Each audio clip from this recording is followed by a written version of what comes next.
Venezuelan President Nicolás Maduro offered an international press conference this Wednesday and announced the start of the country's vaccination campaign and the strategy to confront the pandemic. Police in Spain reported that 14 people were arrested in protests in several cities on Tuesday following the imprisonment of rapper Pablo Hasél, while further demonstrations are planned for this Wednesday.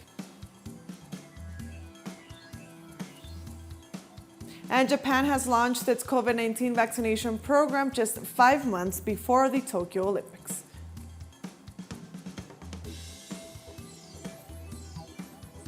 Hello and welcome to teleSUR English. I am Estefania Bravo from the headquarters of Quito in Ecuador. This is From the South.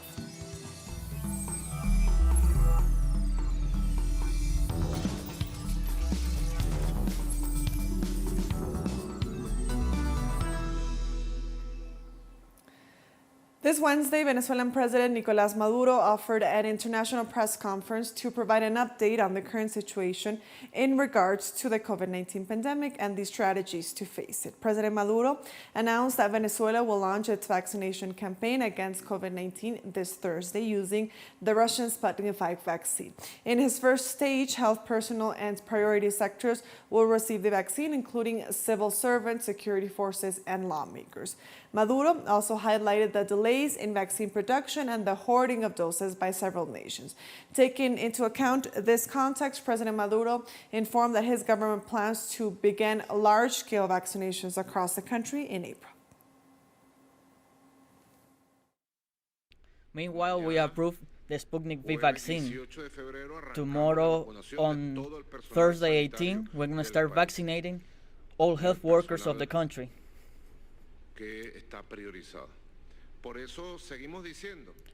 That's what we continue to say. If you want a vaccine, here you have it. It's important to prevent. It's fundamental in this stage of fight, of struggle against coronavirus. President Maduro urged opposition leaders to join the dialogue and peace process installed by the National Assembly in order to ensure an inclusive election for state governors and mayors. I encourage them for us to reach a great national agreement in the peace dialogue in the National Assembly for a governor election that is inclusive.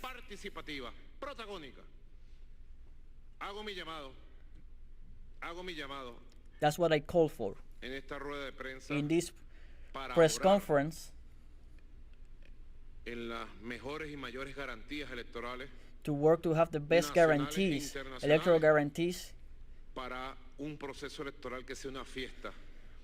for an electoral process that is where with the people's vote, governors and mayors are elected. President Maduro also rejected the statements made by his Colombian counterpart Iván Duque on the alleged presence of the ELN guerrilla in Venezuela and reiterated that he will defend the country from any aggression promoted by Bogotá. I've said to the armed forces of our country to answer strongly the reckless statements of Iván Duque of Venezuela, to answer them in words and to clean and ready our army to answer if Iván Duque dares to violate the sovereignty of Venezuela, if Iván Duque dares to touch 1 millimeter of Venezuela's territory. Take care, Iván Duque, respect Venezuela, know your limits. A winter storm that has been affected the United States for the past 3 days has left at least 21 dead and millions of homes without electrical power. The storm, with sub-zero temperatures, also caused several tornadoes in the states of Minnesota, Arkansas, Louisiana, and Texas, where for the first time ever, a tornado alert was issued. In addition, the low temperatures and accidents caused by the freezing storm resulted in the deaths of 21 people in various parts of affected regions. Texas is the state most affected by the storm, where over 2 million homes and businesses remain without electrical power.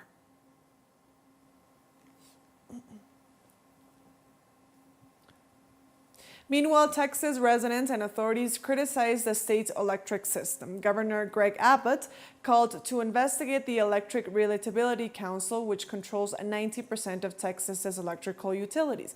On the other hand, due to the suspension of the natural gas supply that feeds power plants in northern Mexico, over 4 million homes were left without electricity.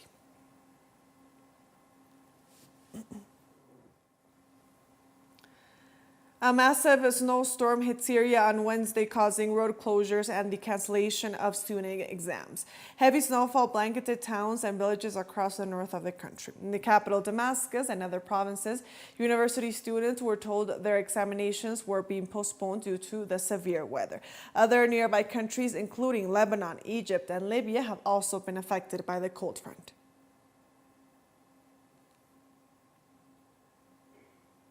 And Turkey's largest city also saw severe weather as blizzards continued for a fourth day, bringing traffic to a halt in some area. Istanbul's Disaster Coordination Center said on Wednesday that up to 50 centimeters of snow had accumulated in the higher altitude districts of the city. Local media reported road and school closures in other parts of the country also affected by the winter weather.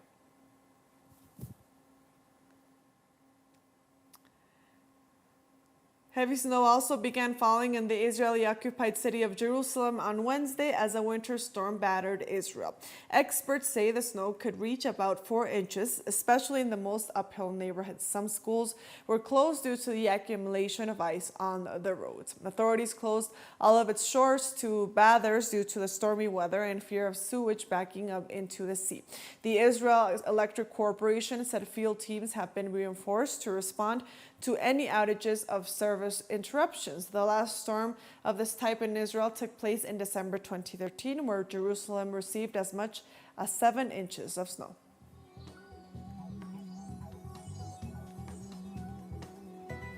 Let's take a short break now. Join us again after this, and also don't forget to follow me on my Twitter account at @teleSUR for more news. Stay with us.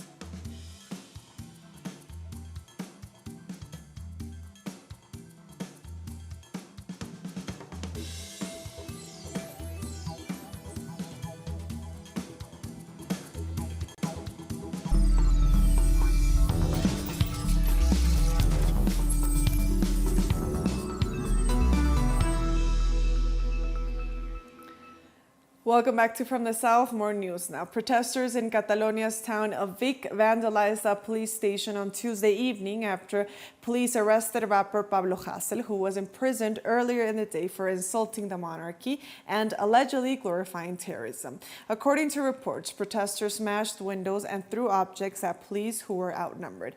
At least 4 people were detained in the town and 11 police officers were injured, according to Catalonia's regional police force. A standoff between police and the rapper ended earlier on Tuesday with anti-riot officers arresting him at a university.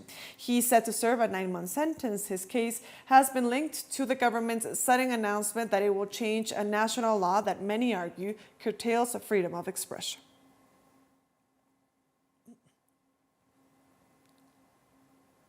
And Italy's new Prime Minister Mario Draghi calls for the country to rebuild within a more closely integrated European Union. Supporting this government means sharing the irreversibility of the euro choice, means sharing the prospect of an even more integrated European Union, which will approve a common public budget capable of supporting countries in times of recession.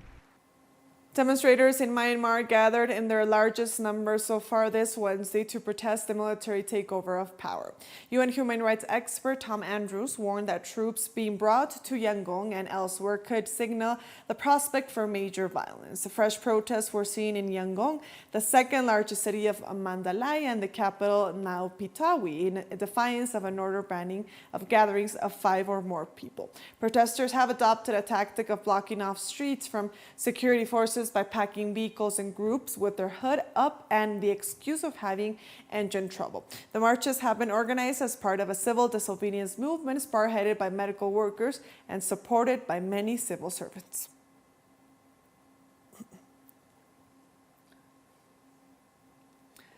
Nigerian government officials announced on Wednesday that gunmen believed to be members of a criminal gang had stormed a school, killing one student and kidnapping dozens of others, as well as teachers and relatives.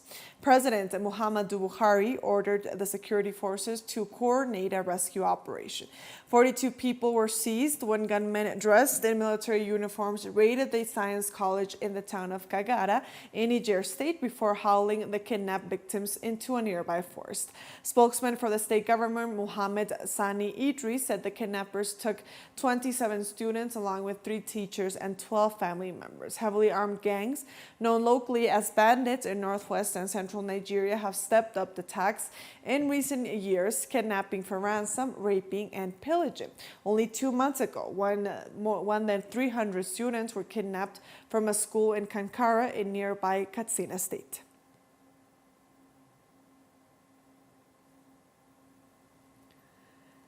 The death toll following a deadly boat accident in the Democratic Republic of Congo reached 76 as of Wednesday morning after more bodies were recovered by rescuers. Congolese Minister of Humanitarian Affairs Steve Miyaki said the boat sank on the Congo River overnight on Sunday in the province of Mai-Ndombe with more than 700 people aboard. About 300 were rescued. Rescuers initially found 60 bodies, but another 16 were retrieved on Tuesday night. More than 300 people remain missing. The minister added that the accident was likely caused by the boat being overloaded with passengers and goods, as well as night navigation issues.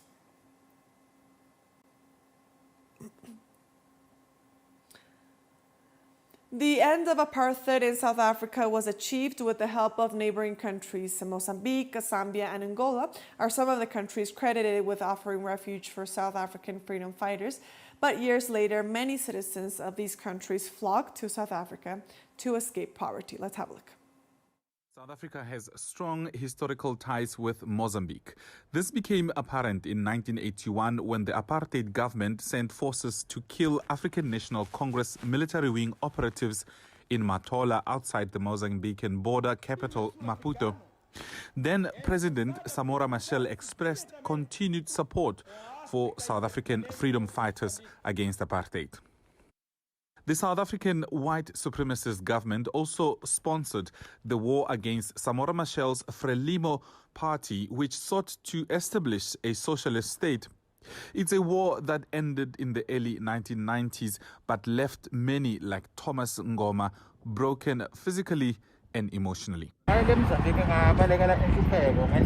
says he came to South Africa to escape poverty. His injury from the civil war made it impossible for him to work, he says. But he was hoping to find a job in farms here in South Africa to sustain his family. Thomas was the casualty of the civil war between Mozambique's Frelimo and Renamo. Today he's a refugee in South Africa in the Mpumalanga province. He's undocumented, and that makes it difficult for him to receive a prosthetic leg through the public health system. He lost his leg during the brutal civil war in his home country. 185. Thomas says the incident happened in 1985, but he last got physiotherapy and the replacement leg in the 1990s. South Africa's health system was already overwhelmed before the pandemic, and undocumented people like Thomas can't even join the already long queue of people seeking crucial medical attention. South Africa recently confirmed that it would help Mozambique deal with the insurgency in the northern parts of that country. But places like this, the Samora Machel Memorial, give hope to people like Thomas that South Africa will help Mozambique deal with the generational crisis of poor Mozambicans who end up here in South Africa as undocumented migrants. Ironically, Samora Machel's life ended near the borderline village of Mbuzini, which many Mozambicans today use to cross into South Africa to escape strife in their country. However, many of them face an uncertain future like Thomas when they arrive. I'm Matuba Mahlachi near the Mozambican border in South Africa, Mpumalanga province. We're taking one last short break now. Join us again after this.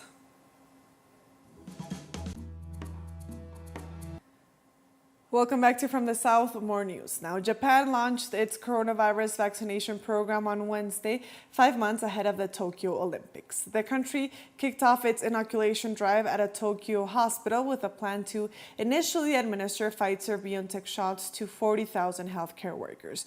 Japan is battling a limited outbreak compared to hard-hit countries such as the US and the UK, but its response is being closely watched around the world as doubts continue regarding the feasibility of this postponed Tokyo Olympics due to start on July 23rd. Organizers have outlined measures they say will keep the Games safe even without requiring participants to be vaccinated or quarantined upon arrival. I don't think vaccination alone will end the pandemic, but I believe it is possible now that we will get it under control by continuing to take antivirus measures on top of the vaccine. I got the shot, thinking I'd be better off doing so unless I had a pressing reason not to. I'm among the first common people receiving the vaccination on the first hand. Of course, I'm really happy, and it is also free of charge. I'm really happy to be among the chosen ones. I hope after the vaccination the economic conditions will improve because it's been a year since COVID-19 first hit and weakened the economic condition. There are no purchases because customers are afraid to visit the market. Hungarian Prime Minister Viktor Orban has stressed that the European Union should not distinguish between Eastern and Western vaccines, but should instead focus on speeding up COVID-19 vaccinations. In Hungary, we have been vaccinated at a very fast rate. We want to make sure that vaccination is allowed at the fastest possible rate, with all respect for safety and security. We need to know that what we have is effective, but speed is at this time more important than the price. Today, I would also like to suggest that vaccination and the vaccine should be politics-free. There are geopolitical debates going on, there are historical differences, but we all acknowledge we tend to have different tastes. But that should never be part of our discussion about the vaccine. We should be focused on a vaccine that provides protection to people. We cannot divide vaccines into the Eastern and Western vaccine. Over 300,000 students returned to classes in the Argentine capital this Wednesday, while teachers' unions have expressed concern about the biosecurity conditions. The Ministry of Education's schedule establishes that all students living in Buenos Aires will return to on-site classes on March 2nd. Teachers' unions in the capital stress that the conditions are not suitable for the return to classrooms and have rejected the decision, with a mobilization expected to continue for 72 hours. Educators also condemn the fact that the Buenos Aires government is delegating the responsibility for implementing the necessary protocols to individual schools.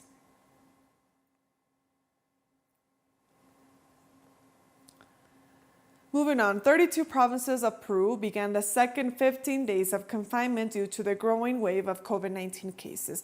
In a context of lacking medical supplies, there is controversy after knowing that former President Vizcarra and several of his officials got vaccinated before officially getting the immunizers for the population. Our correspondent, Veronica Insausti, has more. With the highest peak of infections and deaths since the start of the pandemic 11 months ago, Minister of Health Pilar Masete resigned after being held responsible for mismanagement of the health crisis. Then it was revealed that former President Martin Vizcarra and his wife had received the Sinopharm vaccine 3 months before closing the contract with the Chinese lab. The same happened with Foreign Minister Elizabeth Astet, who recently resigned after the scandal broke. I wanted to be part of the experimental process, to then express my confidence in the vaccine that they were developing, and with that to ensure that we are one of the first countries where the vaccine arrived, and then inform about it when pertinent. The revelations regarding the vaccinations in the local press led several parliamentary groups to try to ban the former president from serving in government again, and to change the board of directors of the Congress, which would imply that interim president Francisco Sagasti be forced to leave office. Parallel to this political crisis, the Peruvian Medical Federation warned that the country is experiencing the worst moment since the beginning of the pandemic. We are in worse condition now than during the first wave. We don't have oxygen.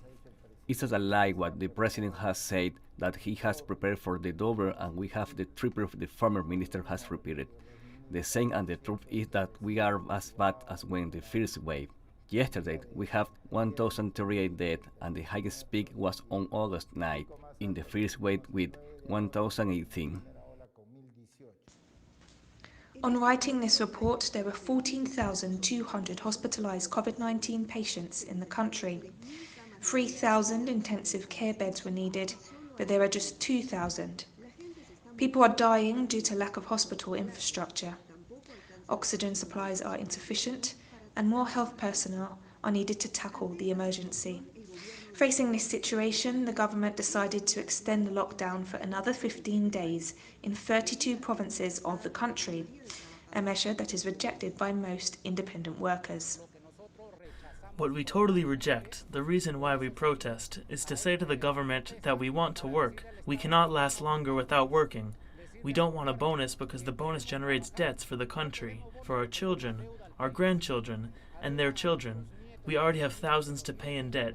They're going to give us 600 soles that are useless. We might not even get it. We don't know where it is going. We want a dignified job that teaches us to fish and that does not give us fish. According to the leader of the Trade Workers Roundtable of Lima, which includes 5,000 informal traders, they cannot abide by the mandatory quarantine decree because they live hand to mouth.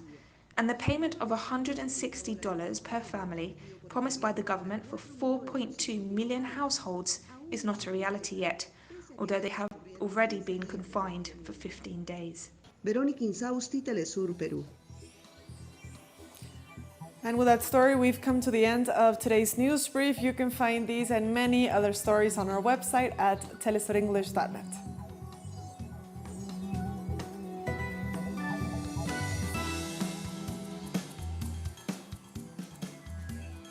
And also be sure to follow us on our social media accounts. We are on Facebook, on Twitter, and on Instagram as well. For telesur English, I am Estefania Bravo. Until next time.